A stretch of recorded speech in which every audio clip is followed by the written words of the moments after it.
All right, welcome back. You're watching Morning Cafe and we continue with our conversations here. We now want to switch gears and talk about matters education. KCSE, which wrapped up about a week ago, is a big discussion. 40 years later, in about 3 years' time, we'll be having the very last cohort of candidates sitting for this exam. It is what we want to focus on this morning, some of the challenges that we've had over the years and the anticipation towards transition to the CBE mode of assessment and what it means, what this kind of examination has meant for us for all this time. To help us have this conversation this morning, we're privileged to have Anne Mushoki, who is the head of Girls Senior School at Kitengela International School. Karibu sana and good morning. Asante sana. Yes. So we're finally done with the KCSE 2025. Thank God. Is there a conversation you feel we are missing that probably we are not probing enough in as far as KCSE examination is concerned? KCSE just ended last week, but on the 21st, so it's still pretty new. I think the conversation of KCSE surrounds the whole 844 system, right? I call KCSE fighting in the trenches. It is one of the hardest exams you'll ever do in your life, by the way. Why would you call it that? 24 papers, 844 and the KCSE exam is a truly difficult exam, to be honest.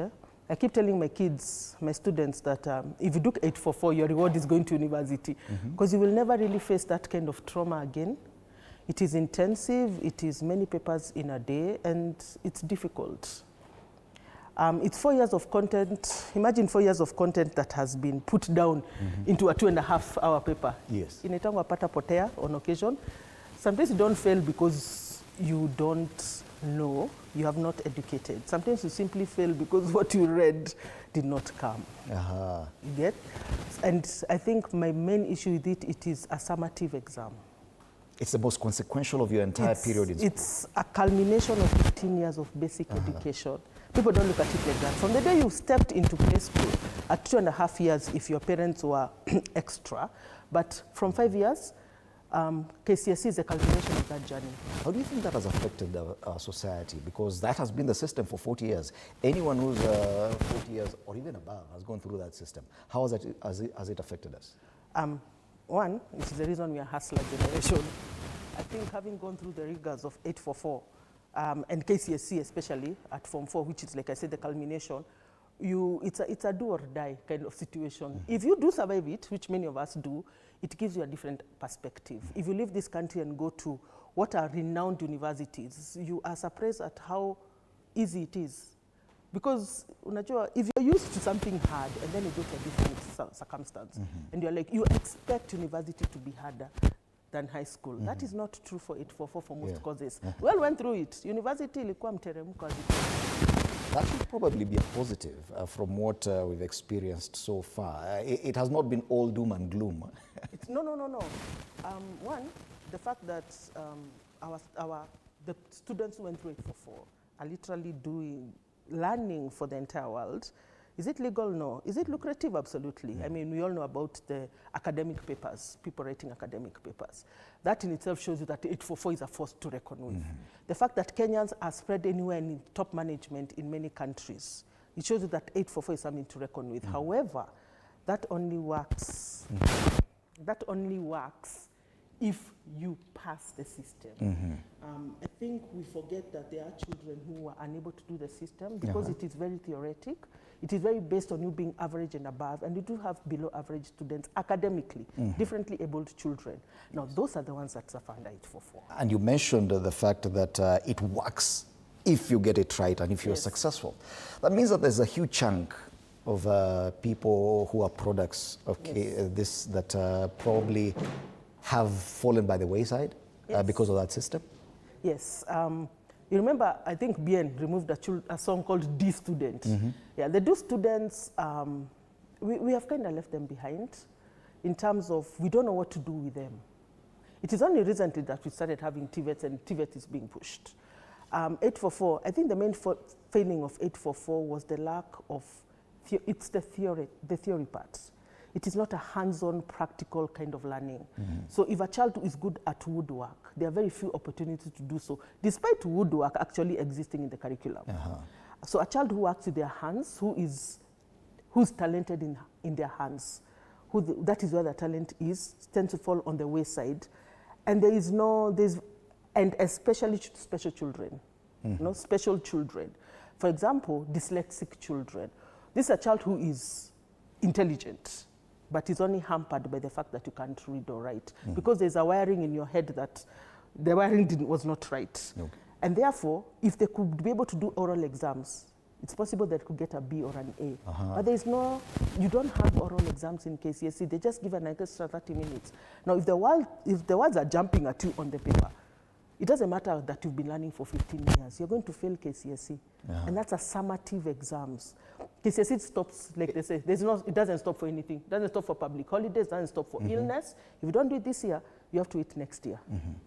And that will determine the rest of your life. And that determines the rest of your life. I mean, I am a teacher, I'm a head of school. For every single interview I've gone for, I've had to present my KCSE certificate. This is the norm.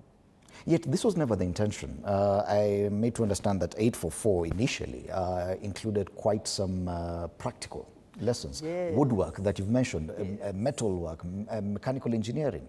What happened that now we talk about KCSE as more of a theoretical exam? Very theoretical. I did the nice KCSE, honestly. I mean, we made chapels. Oh yeah, I remember the chapels. Traditional kamisi, embroidery. We made the nyatiti and the drums. It was very involving. I mean, we all did music. I mean, we all remember all cows eat grass, the stuff. Over time, I'll be honest, doing this, it's expensive.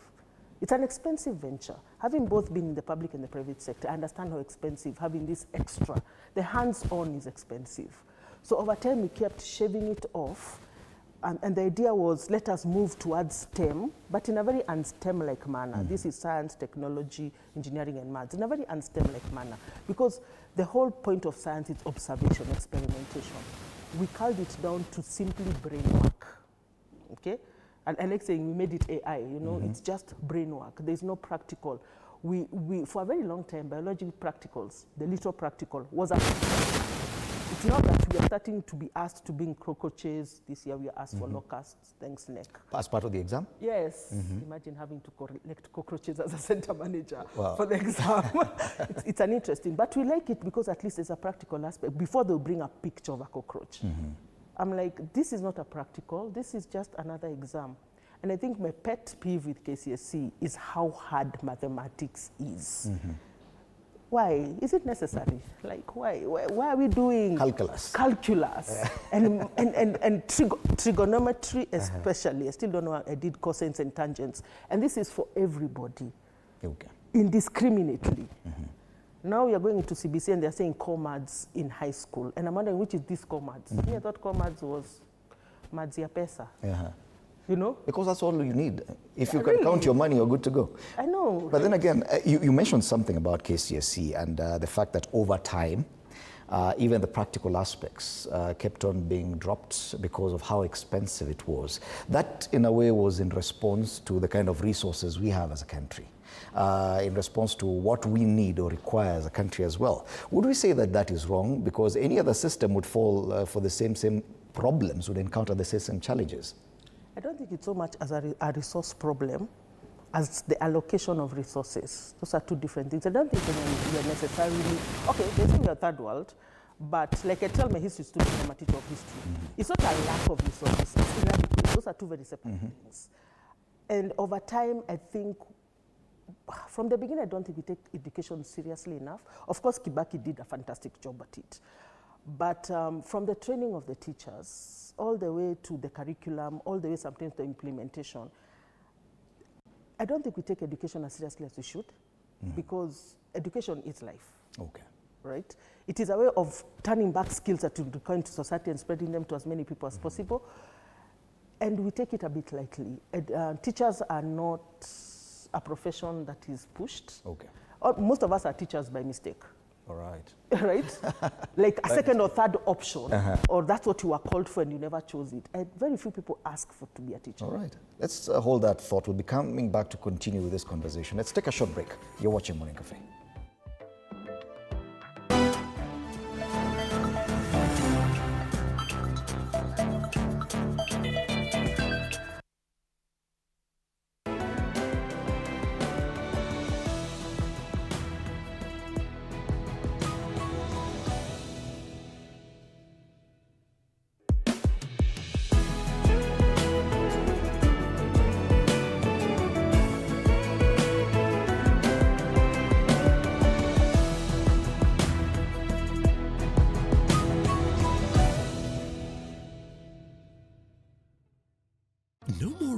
closes, it's time to rise, grind, and own your mornings. Join Coach Shadrach Oma every Monday to Friday from 5:30 to 6 a.m. only on TV 47. Full body workouts, zero equipment, maximum results. Start strong, stay strong. TV 47 Fitness with Coach Shadrach only on TV 47.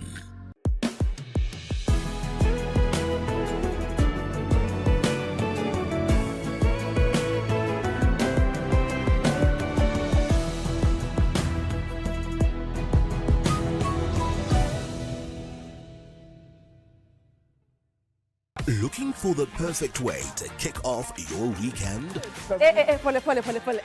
Hiyo ni salamu ya Mluya kabisa. Tune in to Friday with Betty, the most exciting show on TV. Betty, one tear gas.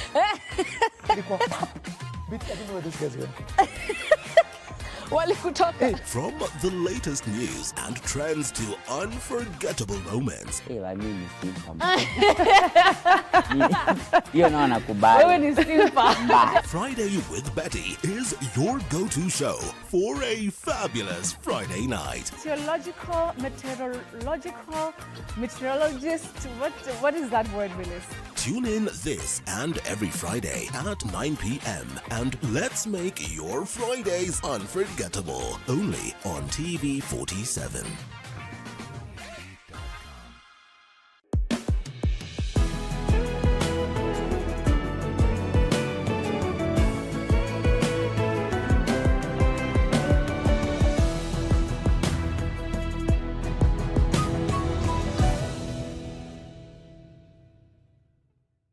Enjoy uninterrupted live streaming of your favorite programs on TV 47 and Radio 47 on the go with our new mobile-friendly website. Experience the future of broadcasting. Visit www.tv47.digital or scan this QR code and stream your way to endless news and entertainment. Welcome to the home of untold stories.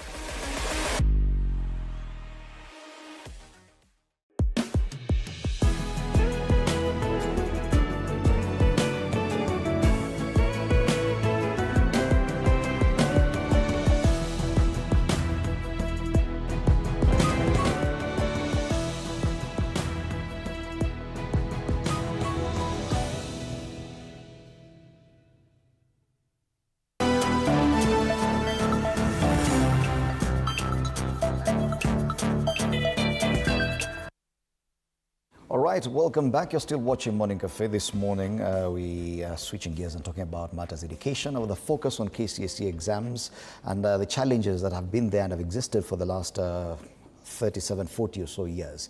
In the next 3 years, we're going to be transitioning to a fully competence-based assessment. But let's continue looking at KCSE. And just before we took a break, Anne Mushoki is head of Girls Senior School at Kitengela International School. Just before the break, you're talking about the teachers and how they've also faced challenges. And the question is, even as students and candidates sit for the exam, it's also an exam for the teachers. Yes. Yeah. More so for the science teachers, because they actually do have to do the exam. To be honest, KCSE, it's not KCSE that's the stressful time. The stressful time for a teacher comes in January and before KCSE. Are your children adequately prepared? And then you see the paper, you're like, what? And then now, when the results are coming out, because this is what you do, and you are measured, fortunately and unfortunately, on a product that you have very little to do with. The children come to you with the intelligence they come with, the capacity they come with, and somehow you're supposed to churn out A's irrespective of their genetics. And intelligence is an inherited trait. Yes.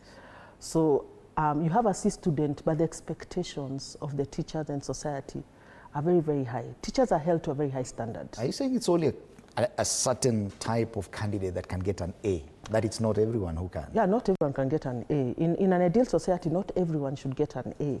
This is one of the problems we have with KCSE, where you have 10,000 A's. That is not a normal curve. I remember during our KCSE, we used to have 10. And those people are known till today for the things they've done in society. That is a normal curve. The top grade should not be a mass.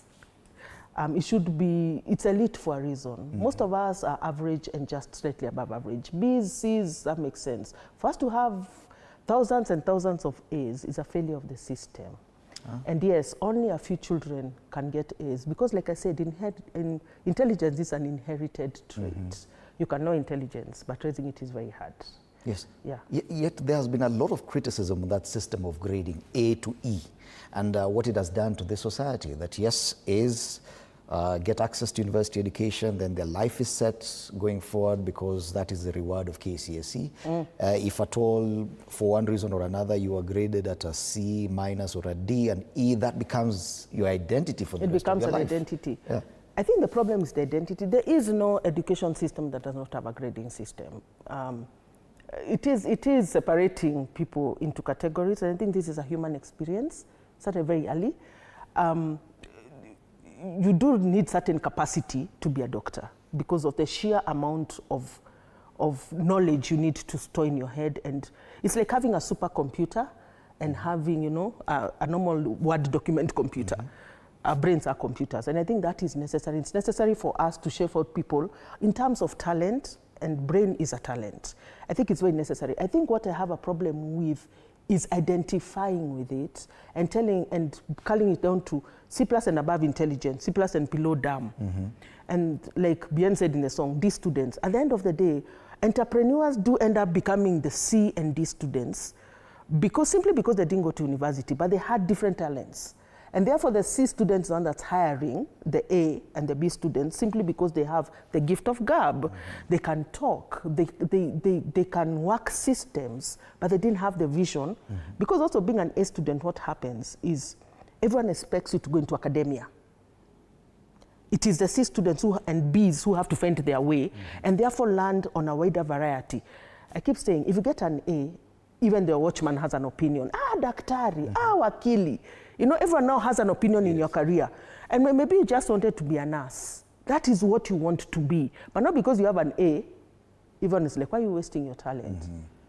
So it works, it cuts both ways actually. The A students really suffer and the C below really suffer. It is the Bs and the C pluses that seem to have an easier life, to be honest. But then again, this grading system, because it has been bone of contention for a while, it created a business also that now schools use the same to advertise that this is how many A's we got. This is how many of our students got this. That is also a challenge in itself.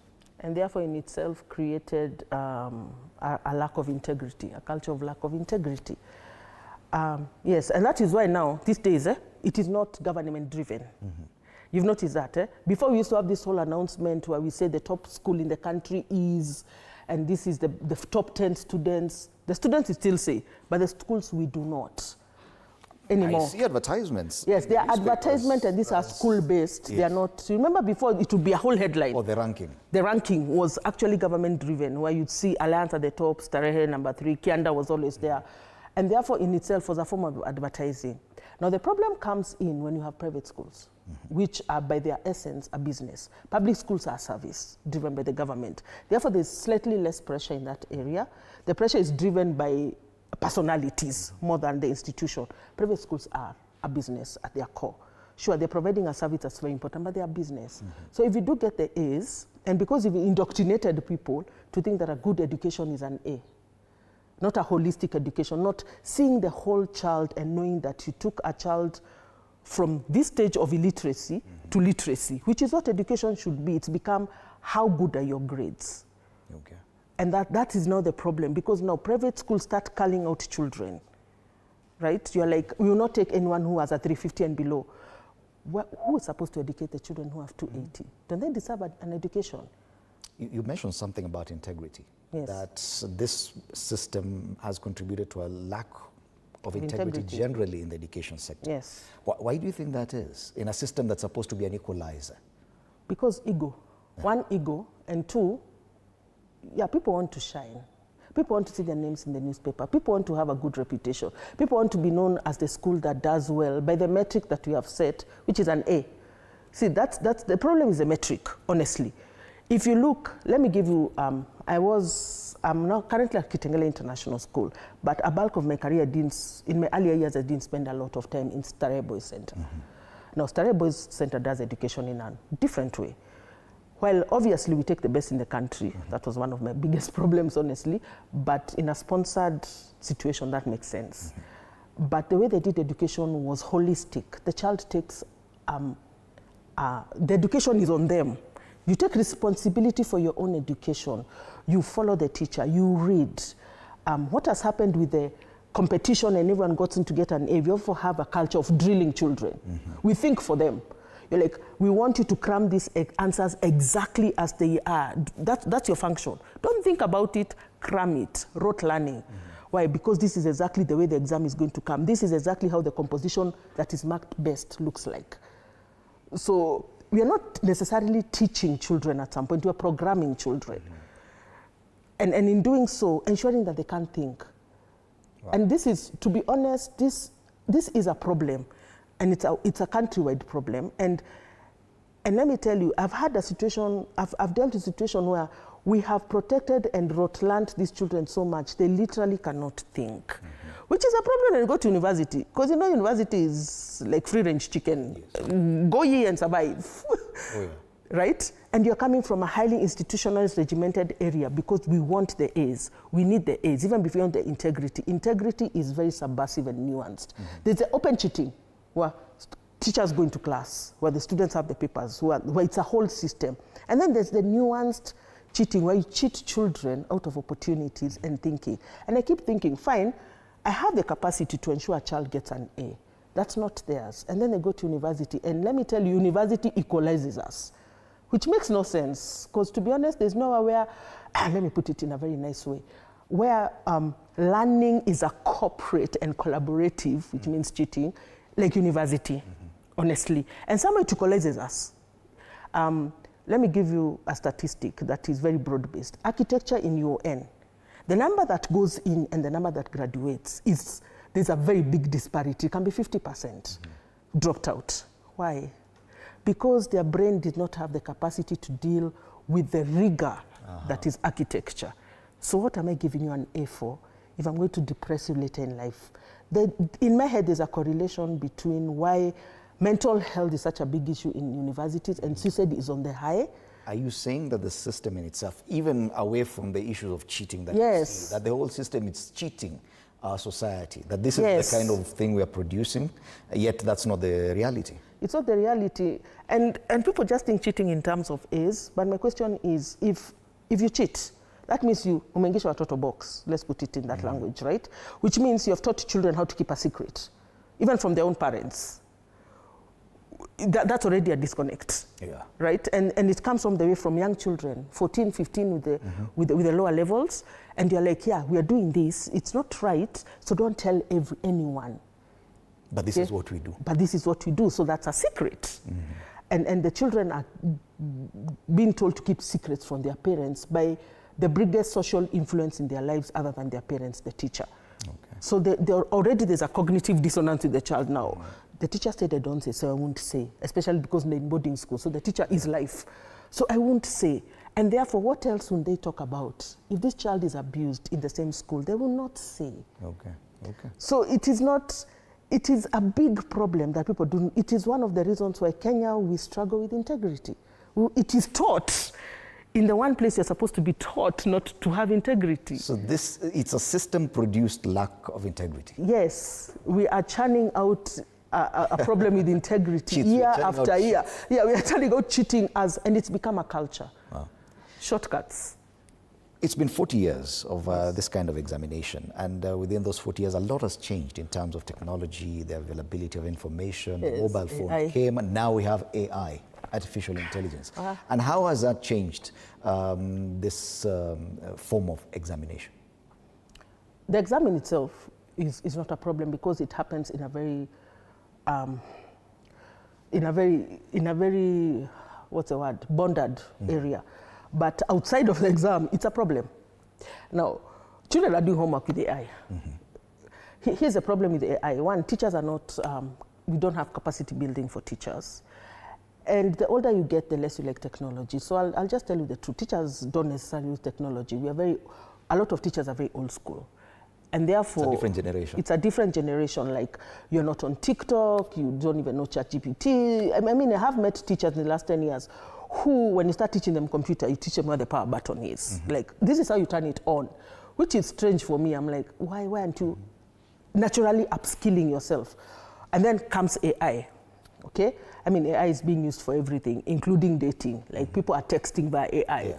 Unakatiwa, unaingia box, kumbe it was ChatGPT doing it for you. And this we are seeing in homework, especially for day schools.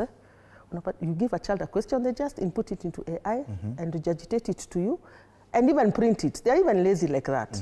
What does this mean? The child is not reading. They're not learning. AI is not it's not perfect. What at the AI level we are it is just a very advanced form of Google, right? So unless you refine the searches, it will not give you the right thing. And at some point, I think it will affect brain development. Are we seeing this in the exam, the result of this level of technology use? Possibly, we might, but it will be very minimal, simply because phones are completely non grata in exam rooms. No, but in as far as developing the students and in readiness for the exam, if at all they're using artificial intelligence for coursework, is the result in the examination being impacted? It's still early to tell. Remember, AI has come in the last 2 years. So it's early to tell, but it will, because again, it's the same, it's rote learning in a different way. It's actually outsourced rote learning. You're like, okay, what are the causes of World War? Why should I know? Input, get the causes of World War, give it to the teacher marks. You actually didn't take there was a disconnect between the question. You're not even a conduit. It's like the teacher asked a question to the computer. All you are was a messenger. You passed it on back to the teacher. Did you learn the causes of World War II? No, you did not. And people forget one thing. Sure, we learn a lot of content. I went to university, and it's not a flex. I just went to university. And I honestly cannot remember a single thing I learned in university. Wow. Like, a lot of people have the same, but what did I learn? I learned how to broaden. You know, the debates that you have in school, the tolerance, it broadens your mind. You have tolerance. You speak to people who have a different concept. That's what university does for you. It actually, surprisingly, it's a social aspect on university. The debates and the talking in class and the lecturer and learning how to collaborate and work with other people and the research papers, which bring for you a skill that's very important, critical thinking. This is what AI bypasses. We are outsourcing critical thinking to AI in everything. By the way, I use AI a lot. Possibly not for the reasons everyone thinks. Like, I want a novel. Yes. ChatGPT, can you give me a novel that writes like this, refine it to get a novel, you know? I use it for such things. I use it to do papers myself, you know? But I already am a critical thinker. At 14, we are bypassing critical thinking, which is one of the 4 C's. And communication, actually. Already we're having a problem with phones and the children spelling because autocorrect. Like, we had to disable autocorrect so our children can learn how to write compositions. Now, AI... Writing essays is a problem in 2025. Yes. That a KCSE student would struggle to write a composition that can be comprehended. If you've ever sat in a hiring panel, you'll understand the problem. Because you look at the cover letter and be like, what?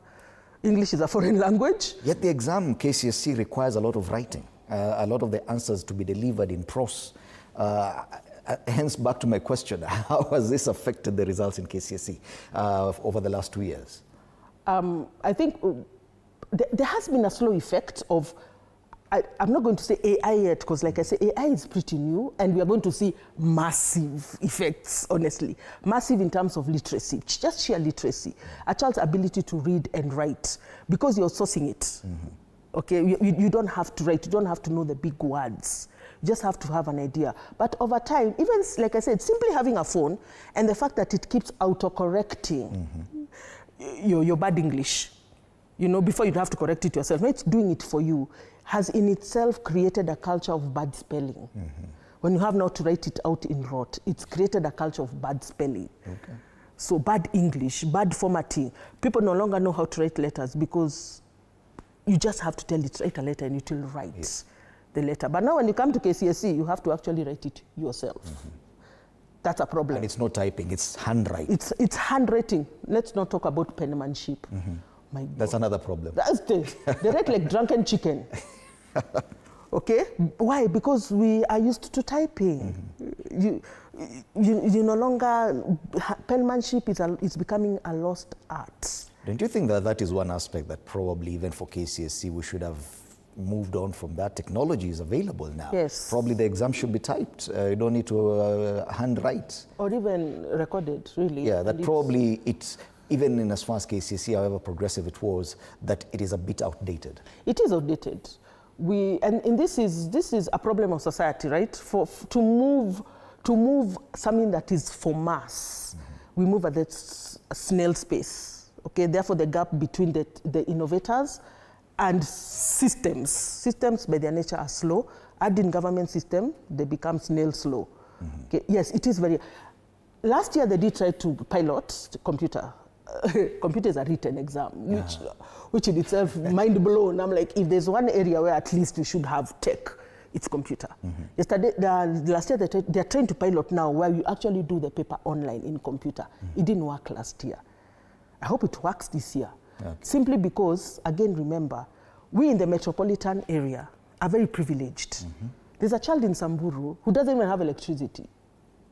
Okay, they do not have network. They're still living, as my son likes to tell me, you know, Mom, you don't understand because you're born in the 1900s.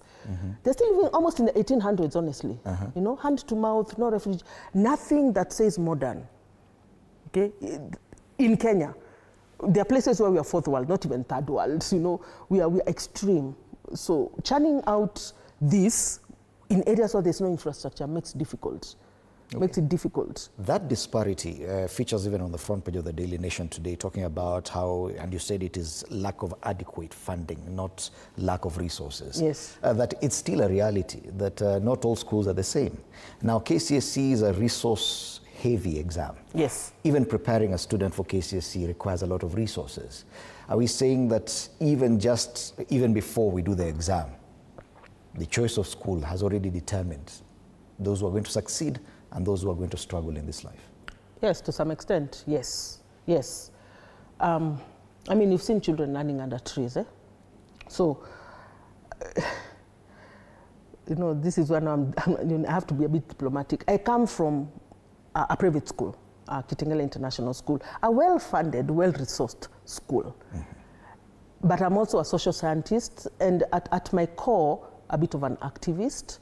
So there is a part of me, when I'm looking at my children, sitting comfortably, you know, with great spaces. We're in a hall that has light, even a toilet in itself, you know, being well fed, and remembering that they are competing with children who had to learn under trees, and they basically come to school to have lunch.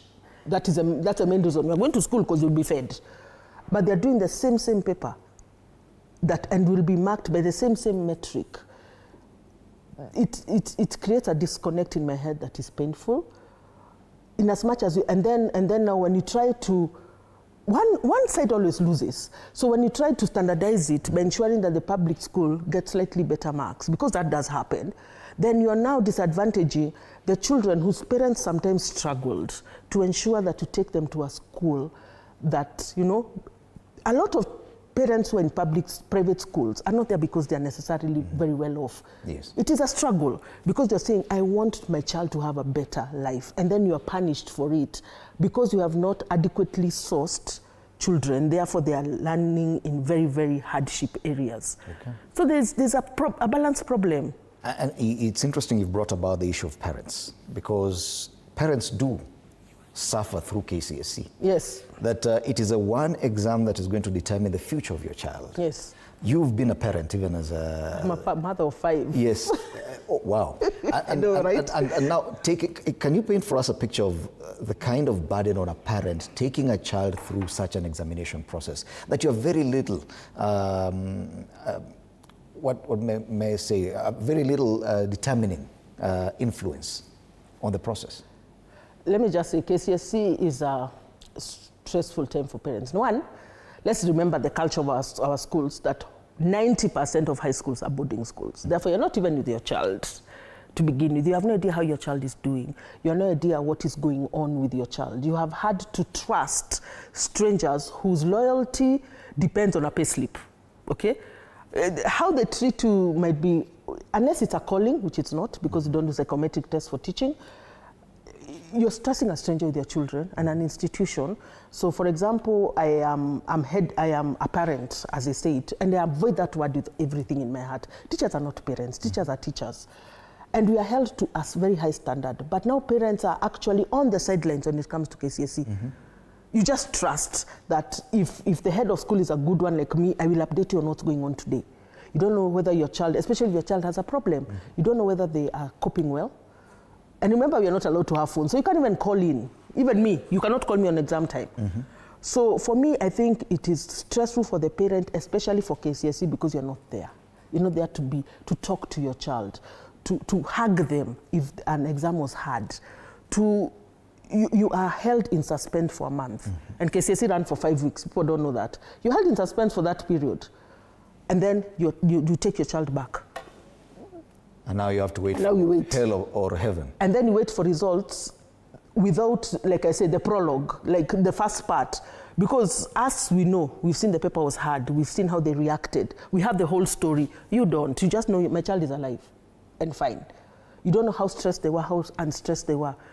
That for me is my children did not go to boarding school, but I can see it now being the parent in school, right? I'm the one who has to hug them, talk them down, make noise for them when they're trying to be late for an exam, you know?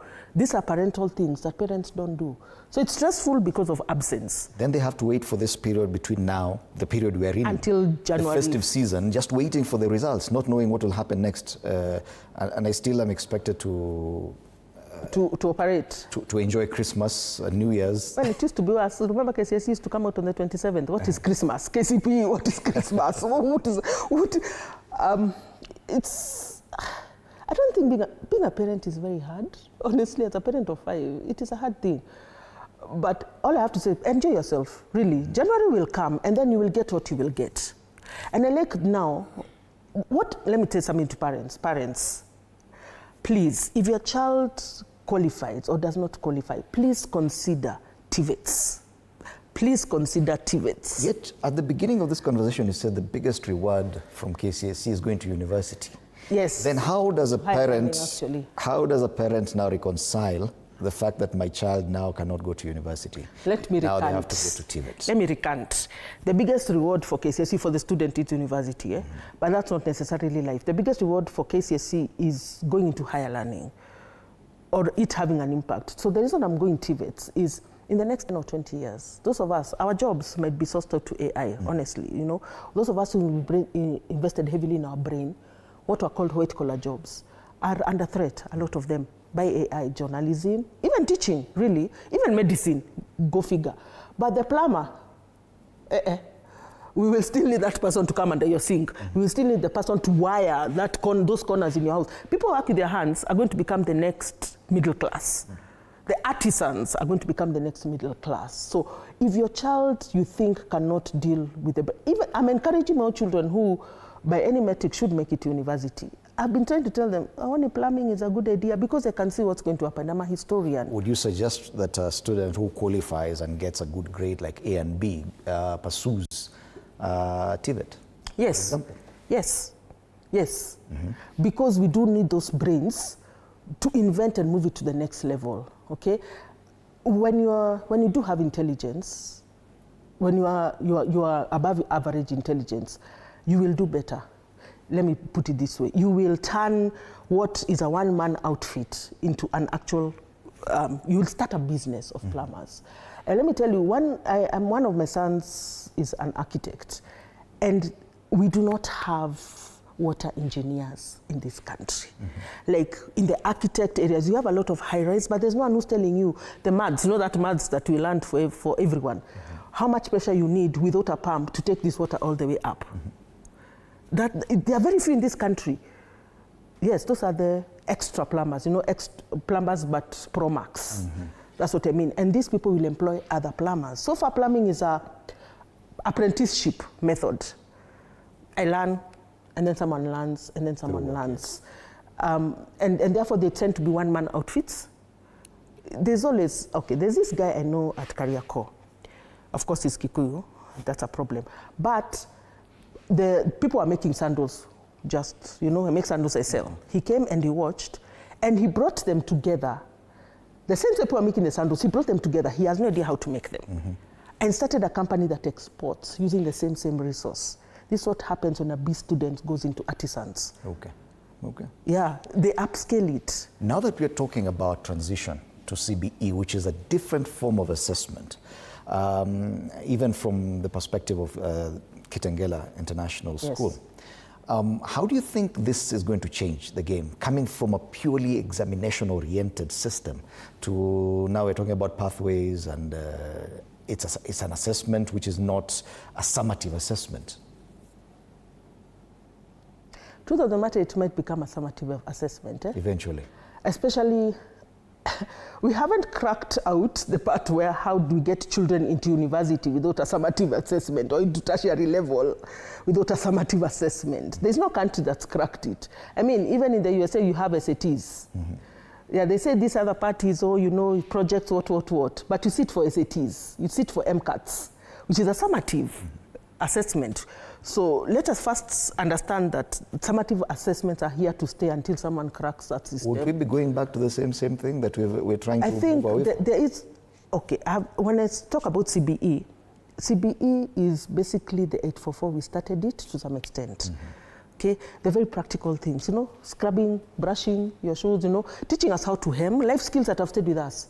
And I'm sure if you went through it for the earlier version, I don't know how old you are, you will know how to hem naturally. My children have no idea how to do any stitching. And these are things I learned in high school, in primary school, that have stayed with me to this day. I can mend, I can do buttons. So we are going back to that system before we spared it down to its very basic. But at high school level, okay, I'll be honest, you still don't know how the assessments are going to be. The way CBC has been implemented, it seems to be on a very need-to-know basis, as close to the deadline as possible. So isn't it weird that we are going to senior school, but you still don't know how the assessments will run? Even now, we don't know. So CBE is a very good system on paper. I'll be very honest, I have looked at the history syllabus and it is fantastic. It is everything I've always wanted history to be, because it starts local, then it goes regional, it goes international, it deals with current affairs, and it allows the teacher leeway. If I want to teach a war, I can teach the Ukraine war. Before I was very rigid, teach World War. So I like that, but the implementation has been wanting. I try to be not very apolitical about it. It has been wanting, and that is the truth. And therefore, I think my biggest beef, I'll be very honest now, with the CBE system, is that we are asking children who are barely sentient, these are 14, 15-year-olds, to choose a career pathway. To make a decision that will affect them until they're 60. And they're making the decision this early. And without empowering them to do so.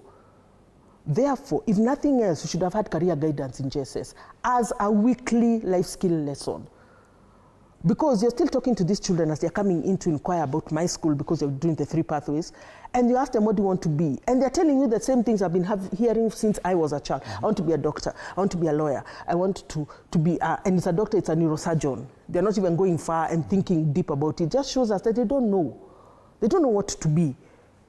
And they're basing, and this is a decision that cannot be, you know, with us, you could just decide at 14, I want to be a doctor, but 844, you change, HHA. Depending on the grade. If you get an A, you can be everything in this country. You can be a doctor, you can be a guard, you can be anything. If you get a B, it limits yours, but there's still a plethora of choices. Now here, if you take social sciences and you go with it, you cannot be a doctor. That locks out STEM completely. If you take the fine arts and the arts and sports, it locks out from law. If you take STEM, you cannot be a lawyer, you cannot, you cannot be an engineer. It's very rigid, but the children are making that decision very early with no guidance. A lot of them chose their pathways if they boarded school without their parents there. Wow, yes.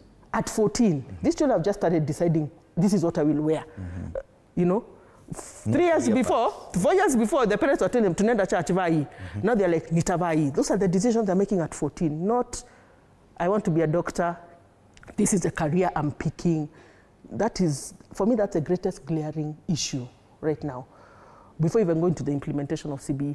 Do you think the system is cognizant of this fact, that, or do you feel like we are all generally taking this issue of education for granted? I think we're taking education lightly. That's the truth. As an educator, and for me, education is not what I do, it's who I am. The story I got to be an educator is very funny, but here we are. I'm an educator now. And teaching is really, I love it. I love teaching. Probably I could have done many things in life. I'm glad I landed here. And we're taking it very, very lightly. And like I've said before, if you want to see how education impacts society, you don't have to go far in this time and age. All you have to do is look at USA, what's happening in USA. What is happening in USA is really, is really when you look at how seriously or unseriously they took education. And when you look at very educated societies, you will see that the people who lead change are young, educated people. There's a Gen Z, what they're calling the pink revolution, that was jam-started by our own Gen Z. Why? Because Kibaki. Why? Because of the education they did. Why? Because of the literature they did. I mean, they and here we set them up. Everything was about revolt and rebellion, a parliament of olds. What did we think was going to happen when you teach these children rights? We take them to an education system that insists you have rights and that society is a reflection of you. And then you put them out into the street, highly educated. History, time over time has shown that revolutions are handled by people who are educated in some form of way. And that education comes to the fore. Anakia Forte, same thing. We took them to World War. They came back with the knowledge. They realized the white man could die. They realized they knew how to use guns. This was education. And then you bring them here and they're disenfranchised. They will overturn the system. We are churning out graduates every year with nowhere to take them. They are overturning the system. And it's a worldwide revolution. The countries that are evolving are not revolving, changing the system, because that's what they call it, are highly educated. Nepal, Kenya, even our neighbors here, Tanzania, right? It is young, educated people who are doing it. That is what education does. It changes society. Right. And the happiest countries in the world are the most educated, the Scandinavian countries. All right. You mentioned the fact that you see a challenge with CBC after a while falling back on the same challenges that 844 has, yes, and going back to the same problems. If you were to suggest a solution to that, what would it be so that we avoid the same pitfalls that befell KCC? Okay. Number one is the most obvious, funding. Can you fund our public schools? Right now, public schools are struggling. That is the truth. The class sizes are impossible. Impossible. And this is happening across even what we consider the elite schools. The schools all of us wanted to join. Alliance, yes, Kenya High. Starai Boys Center. Starai still is a strange school because it has a slightly different system, being a home and a school. But the class sizes are at 60, even in Alliance. I mean, I'm a teacher. 60 is a lot. Like a lot. There's no way you can have individualized attention. Right? There's no way. So we are seeing a move, which is a very concerning move. Good for us, being in a private school, but also concerning as a society where the private schools are better. Okay? Where private schools now, children who could have made it to an elite public school are choosing to go to a private school. I have children from Alliance in my school, from St. George's, what are considered top-notch schools in this country. Why? Because we are underfunding these places. Okay? The second problem is, with funding, is it will allow more schools to have the 3 pathways. So right now, we cannot make it compulsory to have 3, and it should be compulsory. We have 2, and invariably most schools will choose STEM. Kitengela International School has all 3. 3, yes. You see, private school. It has all 3. We are going to do the theater, we are going to do the sports, we are going to do the music. But if you have to choose 2, most people are choosing STEM and social science. Because one, the teacher's already there, it's cheap, it's theoretic still. You sit in a class and you learn. See, music, you have to have drums, you have to have peripatetic teachers. Paint, you have to buy paint, you have to buy canvas, it's expensive. I've worked in a school where it did well, and it is a very expensive pathway. So with funding, it would allow all the schools to do the same thing. So even if you're in Turkana, you can still play a drum. Okay. You can still have a trumpet. Those are not on ICT. But now, number 1 is funding. Number 2, retooling of teachers. Okay, they are retooling us now. But you see, it's a month away. It's in January. There's no time. We should have been retooling a long time ago as teachers and bringing up ICT. They have made ICT compulsory to be taught by teachers of computer, when in reality, all teachers should be ICT compliant. And what is this compliance? We don't even know what it means to be ICT compliant because there's no metric from the government. And then, of course, career guidance. Oh, good God, please, from all the way from JSS, can you start giving career guidance to students and teachers? If only remove a handbook that shows under medicine there are these 100 careers. It's not just neurosurgery. There's so many things. Under engineering, there are so many various. There's bioengineering, because who makes the MRIs? You know, there's so much, but these children don't know. Just teach them. Wow. And then lastly, remove JSS from to be domiciled from primaries. Should go to senior school. That was the original plan. The original it was called junior secondary. Yes. But now because of stated problem, funding, and I don't know what happened. I can't explain, but the implementation, because to domicile it in senior school at that time, high school, would have meant building, because 844 is still running for 4 years, would have meant building an extra classroom. Well, conversely, in primary schools, they were exiting a classroom. So it just, they retooled it there, which created problems. One, the teachers, okay? They are not trained in high school syllabus. It's that simple. I can't teach primary school kids. I do not like primary school children, honestly. They're not my favorite demographic. I like teenagers. I'm not, so the teachers could not deal with them academically, could not deal with them psychologically, because they do child psychology, we do adolescent ecology. So for example, mathematics, which is the bane of my existence. I can't teach mathematics, high school mathematics. Honestly, we did a competition, and there's video evidence of me running away when the teacher came to get the paper, because I knew this is a problem. It's a problem. Wow. And I can see our time is over. But oh, damn it. This always happens with me, though. We can continue with this conversation over, because it is an interesting conversation. It is an interesting conversation, and there are so many tangents. Yes. Final word as we wrap up? Final word as I wrap up. We will do this. We can do this. Kenyans are resilient people. There are going to be a lot of teething problems at CBE. We've seen them already.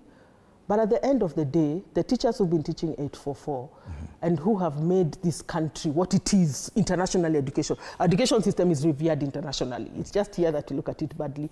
We can make it. I just urge the government to, I don't know, do better in just 2 areas, funding and career guidance to help our children. And that being said, I have to plug in my school, man. Kitengele International Senior School. I'm here for you, for the girls' school. We will do this, and I can make it. All right. Thank you so much, Anne Mushoki, Head of Girls Senior School, Kitengele International School. Focus on KCSE. In 3 years' time, KCSE will be no more. We'll be transitioning to the CBE form of assessment. How that will be, we have to wait and see. Even the transition for the very first cohort of junior secondary graduates to senior school, we await to see come January what will happen. Thank you so much for your time at TV47. My name is Fred Ndimuli. After the break, a lot more coming your way. You're watching Morning Cafe.